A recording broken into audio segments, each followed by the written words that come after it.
क्या बहराइच में हुई हिंसा प्री प्लान थी? क्या बहराइच दंगे में प्रशासन की भी मिली भगत थी? क्या यूपी पुलिस ने दंगाइयों को 2 घंटे के लिए खुली छूट दे दी थी? क्या दंगाइयों के टारगेट पहले से फिक्स थे? क्या इस दंगे के पीछे बीजेपी नेताओं का हाथ था? क्या चुन चुनकर मुसलमानों के घरों और दुकानों को निशाना बनाया गया? नमस्कार दोस्तों, एक स्टिंग ऑपरेशन के बाद बहराइच हिंसा को लेकर ऐसे तमाम सवाल उठ रहे हैं।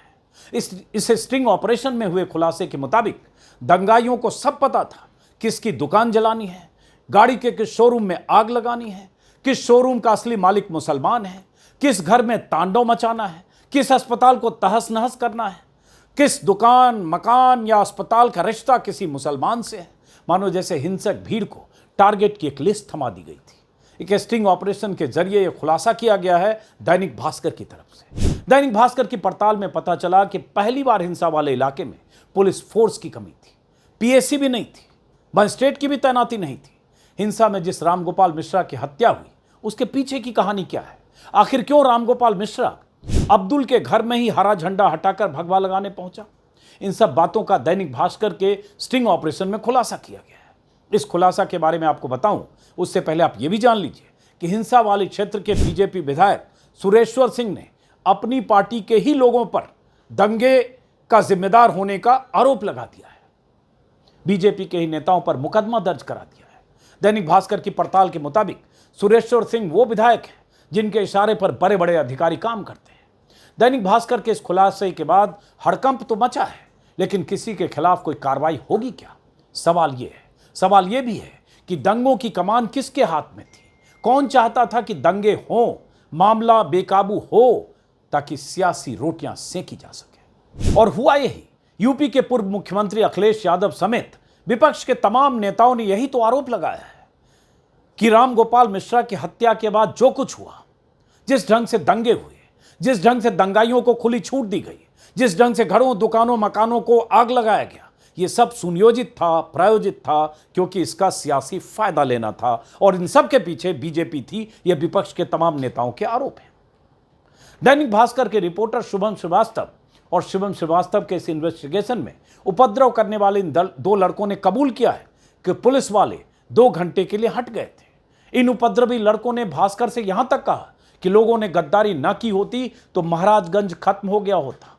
दैनिक भास्कर की रिपोर्ट के मुताबिक इन 2 युवकों के नाम सबूरी और प्रेम मिश्रा हैं और ये भी 14 अक्टूबर को रामगोपाल मिश्रा की हत्या के बाद हुए दंगे में शामिल थे।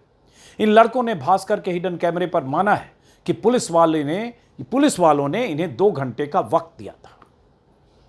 रिपोर्टर ने जब इनसे सवाल पूछा कि क्या आपने भी आगजनी की, तो इन लड़कों ने हां में जवाब देते हुए कहा कि गाड़ियां जला दी गई, दुकानें जला दी गई, महंगी महंगी गाड़ियां फूंक दी गई, कई बंदे एक साथ आए थे, जरूरी नहीं कि हम ही फूकेंगे, जिसका नंबर आएगा वही फूंक देगा, ये उन लड़कों ने कहा। दूसरे युवक प्रेम मिश्रा ने कहा कि कुछ लोगों ने गद्दारी कर दी, नहीं तो पूरा महाराजगंज खत्म हो गया होता। अब सोचिए कितनी बड़ी साजिश रही होगी, और गद्दार वो अपनी जमात के ही लोगों को कह रहा है। शायद पुलिस वालों ने टाइम दिया था 2 घंटे का। इतना ही नहीं, दैनिक भास्कर ने यह भी रिपोर्ट किया है कि दंगा करने वाले जानते थे कि जिस हीरो बाइक की एजेंसी में 25 से 30 गाड़ियों को जलाया गया वो अरुण शुक्ला के नाम पर वो एजेंसी थी, लेकिन उसमें पैसा किसी सिराज का लगा था। वो जानते थे कि एजेंसी के बगल में जो लखनऊ सेवा अस्पताल है वो एक मुसलमान का है। दैनिक भास्कर के स्टिंग ऑपरेशन में और भी ज्यादा चौंकाने वाले खुलासे हुए, उसके बारे में हम बताएंगे। और उम्मीद है कि सारी जानकारी योगी आदित्यनाथ को अब तक मिल भी गई होगी। स्टिंग ऑपरेशन में जो कुछ खुलासे हुए उसके बारे में उन्हें पता चल गया होगा, और हो सकता है पहले भी बहुत कुछ उन्हें पता हो। उम्मीद है कि लखनऊ में 5 कालिदास मार्ग पर स्थित मुख्यमंत्री आवास में योगी आदित्यनाथ ने वहां से 125 किलोमीटर दूर बहराइच को आग में झोंकने वाले असली गुनहगारों की फाइल भी देख ली होगी। उम्मीद है कि वो दंगा करने वालों की 7 पुश्तों तक को सबक सिखाने के वादे पर खरे उतरेंगे। उम्मीद यह भी है कि योगी की सद्भावना एक्सप्रेस में बहराइच के दंगाई भी सवार होंगे, क्योंकि अब उन्हीं की पार्टी के क्षेत्रीय विधायक सुरेश्वर सिंह भी यही बता रहे हैं कि उपद्रवी कौन है। बीजेपी विधायक सुरेश्वर सिंह की एफआईआर में लिखा गया है, उनकी तरफ से जो एफआईआर दर्ज कराई गई है कि 13 अक्टूबर को रामगोपाल मिश्रा की हत्या के बाद रात 8 से 10 बजे के बीच उपद्रव शुरू हुआ। रामगोपाल मिश्रा के शव को लेकर हंगामा कर रही भीड़ ने तमाम अधिकारियों के सामने हमला किया, फायरिंग की। इस उपद्रव के पीछे विधायक ने भारतीय जनता पार्टी युवा मोर्चा के नगर अध्यक्ष अर्पित श्रीवास्तव समेत 8 लोगों को जिम्मेदार ठहराया है, जिसमें अनुज सिंह, शुभम मिश्रा, कुशमेंद्र चौधरी, मनीष शुक्ला, सुधांशु राणा जैसे कई नाम हैं और ये सब बीजेपी के हैं। और इन सब के खिलाफ मामला जो दर्ज कराया या इन्हें दंगाइयों की भीड़ का हिस्सा माना, वो बीजेपी के विधायक है। अपने ही नेताओं पर आरोप लगाने वाले बीजेपी विधायक सुरेश्वर सिंह को लेकर दैनिक भास्कर में दावा है कि विधायक जी का पूरे जिले में होल्ड है। 4 थानों में तो बिना विधायक की मर्जी के कोई धारा 151 के तहत भी अपना मुकदमा दर्ज नहीं करा सकता। डीएमएसपी भी विधायक की बात को टालने के शायद ही हिम्मत दिखा पाए। फिर भी इस विधायक को अपनी ही पार्टी के लोगों के खिलाफ कार्रवाई के लिए अगर मोर्चा खोलना पड़ा तो कुछ तो बात है। बीजेपी विधायक ने न सिर्फ अपने नेताओं पर आरोप लगाया बल्कि पुलिस प्रशासन पर भी सवाल खड़ा किया है। दैनिक भास्कर से बात करते हुए सुरेश्वर सिंह ने कहा, दंगे के लिए महसी पुलिस चौकी ही जिम्मेदार है, जहां सिपाही ही बाद में दारोगा तक बन गए। बकौल विधायक थाना प्रभारी और सीओ की शिकायत की थी, लेकिन उन्हें हटाया नहीं गया। हंगामे के वक्त अगर इंस्पेक्टर या चौकी इंचार्ज दूसरे पक्ष को थाने में बिठा लेते तो बात आगे नहीं बढ़ती। तो अब इसे संयोग ही कहिए कि जिस विधायक की बात डीएमएसपी जैसे अधिकारी न टाल पाए, वहां दारोगा सीओ उनकी बात न सुने। खैर, इसी इलाके के पूर्व विधायक रहे के ओझा ने दैनिक भास्कर को बताया कि जिस इलाके में दुर्गा मूर्ति विसर्जन यात्रा निकाली गई, वहां हर साल छतों पर पीएसी की तैनाती होती थी, लेकिन इस बार ऐसा नहीं था। इतना ही नहीं, दैनिक भास्कर के ही हिडन कैमरे पर हरदी थाने के मुंशी ने बताया कि अतिरिक्त फोर्स मांगी गई थी, लेकिन नहीं मिला, जबकि पहले एडिशनल फोर्स आती थी। नतीजा यह हुआ कि विसर्जन में भीड़ 1000 के आसपास थी और पुलिसकर्मी महज 10 से 15। तो किसकी लापरवाही है? इतना ही नहीं, इस दंगे के बाद हटा दिए गए क्षेत्र के थाना प्रभारी एसके वर्मा ने भी साजिश का इशारा किया है। एसके वर्मा ने दैनिक भास्कर को बताया कि यह प्लानिंग लग रही है, डीजे पर गाने को लेकर विवाद जैसी कोई बात नहीं थी। जबकि तमाम बीजेपी नेता और खुद क्षेत्रीय विधायक सुरेश्वर सिंह दावा कर रहे हैं कि वहां पाकिस्तान मुर्दाबाद वाले गाने चल रहे थे। कुछ नेताओं ने दावा किया कि आएगा तो मोदी ही वाला गाना चल रहा था। यहां तक कि कुछ लोगों ने यह भी कहा कि डीजे पर आपत्तिजनक और गाली गलौज वाले गाने चल रहे थे। अगर यह सब हो रहा था तो मकसद क्या था? कौन वहां उकसाना चाहता था? कौन यहां माहौल को खराब करना चाहता था? कौन वहां उत्तेजक स्थितियां पैदा करना चाहता था? हालांकि इन्हें खारिज करते हुए पूर्व थाना प्रभारी एसके वर्मा ने बताया कि जुलूस में बवाल से पहले एक शख्स आया था और वो बाद में चला गया, जिसके बाद विवाद तेजी से बढ़ने लगा। अब सवाल यह है, आखिर ये शख्स कौन था? किसके इशारे पर गया था? किस लिए गया था? दैनिक भास्कर को एसके वर्मा ने यह भी बताया कि जिस छत पर रामगोपाल मिश्रा की हत्या हुई, वहां से 3 लोगों ने हाथ हिलाया। फिर बात आगे बढ़ती चली गई। लेकिन यहां सोचने वाली बात यह है कि हिंसा के वक्त रामगोपाल मिश्रा अब्दुल की छत पर ही क्यों पहुंचा? वहां पहले से लगा हुआ झंडा तोड़कर उसने भगवा झंडा क्यों लगाया? इन सवालों के जवाब एक पुलिस अफसर ने दैनिक भास्कर से बातचीत में दिए हैं। दैनिक भास्कर को पुलिस अफसर ने बताया कि रामगोपाल मिश्रा और अब्दुल हमीद के परिवार के बीच पहले से ही झगड़ा था। दोनों परिवारों के बीच पुराना विवाद था। अगर ऐसा ना होता तो वहां तमाम मुस्लिमों के घर पर झंडे लगे हैं, लेकिन फिर रामगोपाल सिर्फ अब्दुल के घर पर ही झंडा क्यों उखाड़ता? दैनिक भास्कर की रिपोर्ट में जिस पुलिस अफसर से बात की गई है, उस पुलिस अफसर के मुताबिक केस के मुख्य आरोपी अब्दुल का बेटा सरफराज बदमाश है। रामगोपाल को सरफराज ने ही गोली मारी थी। सरफराज को हत्या के आरोप में पकड़ा भी जा चुका है और पुलिसिया अंदाज में एनकाउंटर भी हो गया, हाफ एनकाउंटर, जिस पर बहुत बवाल भी हुआ। उसे सख्त से सख्त सजा मिले, इस पर कोई विवाद नहीं है, लेकिन इस पर भी तो बात होनी चाहिए कि ऐसी नौबत आई क्यों? अगर कहा जा रहा है कि अब्दुल और उसके बेटे के साथ रामगोपाल मिश्रा का पुराना विवाद था, तो ऐसी स्थिति आई क्यों? अगर वहां कोई पहुंचा और किसी ने हाथ हिलाया, भीड़ को उकसाया, तो शक की सुई तो उन लोगों की तरफ जाती है जो चाहते थे दंगा हो, या फिर यह सब जानकर भी जो लोग अनजान रहे, क्योंकि जहां यह दंगा फैला वो इलाका संवेदनशील माना जाता है। हर बार वहां पुख्ता सुरक्षा रहती थी। इस बार किसके इशारे पर ढील दी गई और क्यों? वहां पुलिस की तैनाती कम क्यों थी? क्यों किसी मजिस्ट्रेट को वहां ड्यूटी पर नहीं लगाया गया? आखिर क्यों सिर्फ पुलिस कर्मियों के भरोसे सुरक्षा छोड़ दी गई? ये बात तो बहराइच के स्पेशल इंटेलिजेंस यूनिट ने भी मान ली है कि अगर पर्याप्त पुलिस फोर्स होती तो घटना ना होती।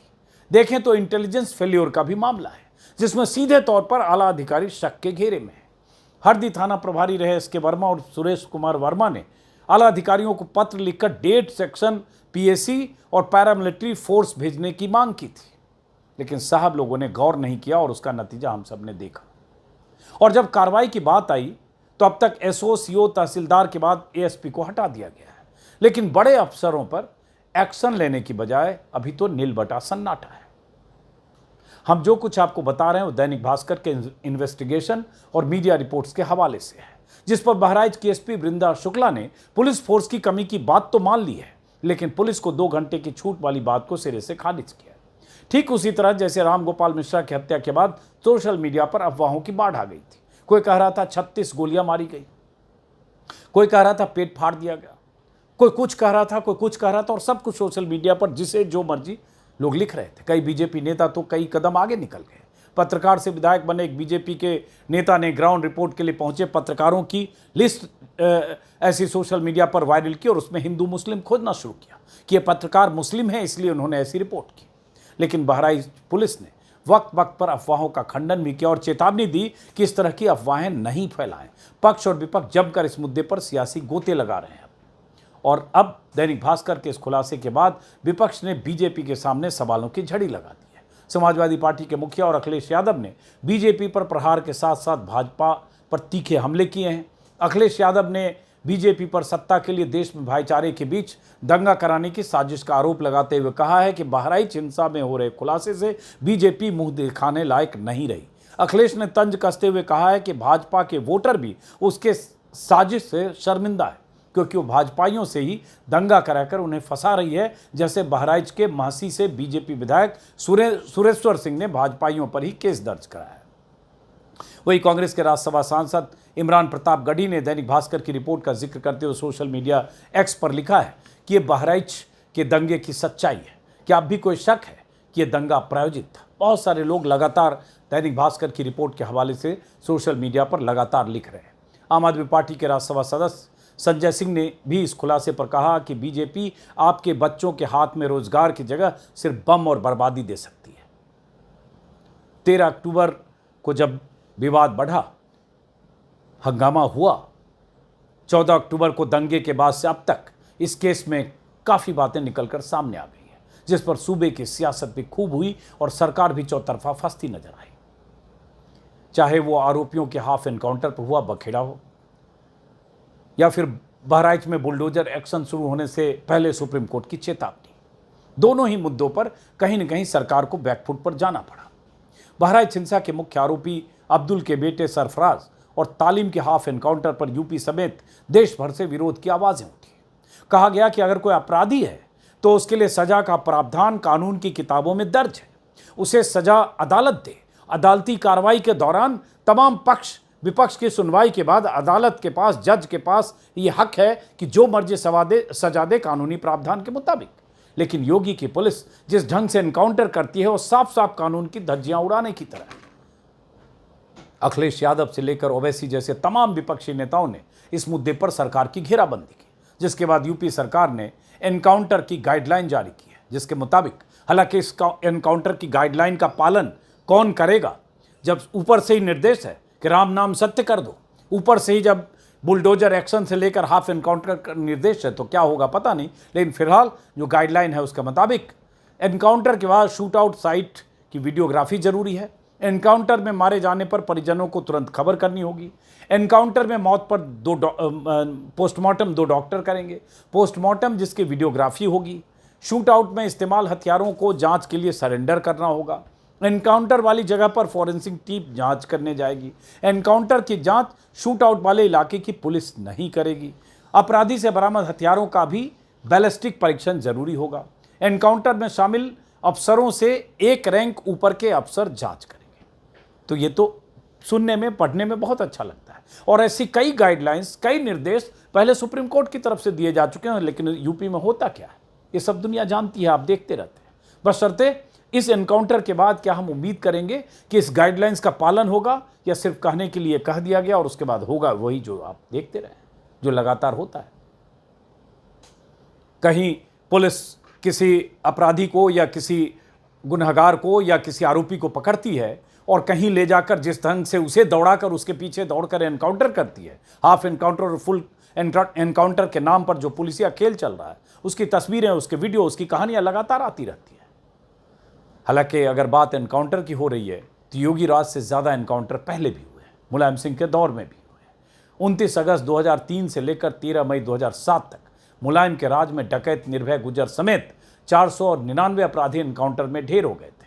वहीं मायावती राज में डकैत, ददुआ, ठोकिया समेत 262 अपराधी डकैत 14 मार्च 2012 तक मारे गए। हालांकि अखिलेश के कार्यकाल में आंकड़ा सिर्फ 40 तक सिमट गया और 17 अक्टूबर 2024 तक योगी राज में 210 अपराधी ढेर हो चुके हैं। लेकिन खास बात यहां कि हाफ एनकाउंटर बहुत धड़ल्ले से अलग अलग जिलों में पुलिस लगातार करती है, मतलब पैर में गोली मारना। और जिस तरह से उसकी तस्वीरें आती है, वीडियो आता है, उससे साफ लग रहा है कि सब कुछ प्रायोजित होता है, फर्जी होता है। अक्सर कहा जाता है वो भाग रहा था, पुलिस का हथियार छीनकर भागने की कोशिश कर रहा था, पुलिस पर उसने फायरिंग की, पुलिस वाले ने दौड़ा के गोली मार दी और उसके लादते हुए पुलिस वाला कंधे से ढोते हुए उसको अस्पताल पहुंचाते हैं। ये तस्वीरें अक्सर आती हैं। बहरहाल दैनिक भास्कर की इस रिपोर्ट के बाद हड़कंप तो मचा है। योगी सरकार से लेकर योगी की पुलिस तक कटघरे में है। विपक्ष के तमाम नेताओं के बयान हैं, सोशल मीडिया पर 50 सवाल हैं। लेकिन क्या इसके बाद कुछ बदलेगा? सुप्रीम कोर्ट तक नसीहत दे चुका है, फटकार लगा चुका है, निर्देश दे चुका है कि आप ऐसे किसी की दुकान या घर पर बुलडोजर नहीं चला सकते। बुलडोजर एक्शन पर सुप्रीम कोर्ट की तमाम नसीहतों के बाद भी बुलडोजर अभी भी यूपी के इलाकों में निकलने को तैयार दिखते हैं। हाफ एनकाउंटर और फुल एनकाउंटर के नाम पर जो कुछ यूपी में हुआ है और हो रहा है वो सबके सामने है। लेकिन अब जब दैनिक भास्कर की रिपोर्ट के मुताबिक ये खबर सामने आ गई कि दंगे की पृष्ठभूमि तैयार की गई थी और दंगे जैसी स्थिति पैदा की गई थी और दंगाइयों के बीच बीजेपी समर्थित लोग थे या बीजेपी के नेताओं के खिलाफ बीजेपी के विधायक नहीं आरोप लगाए हैं, तो सवाल उठता है अब कटघरे में तो बीजेपी है। उसी बीजेपी के मुख्यमंत्री योगी आदित्यनाथ हैं, उन्हीं की सरकार है, उन्हीं की सत्ता है, उन्हीं की पुलिस है और दंगाइयों में जो भीड़ है वो उसी बीजेपी की समर्थक भी है। तो क्या हम कार्रवाई की उम्मीद करें? फिलहाल इस वीडियो को यहीं खत्म करते हैं, फिर मुलाकात होगी किसी और वीडियो में। नमस्कार।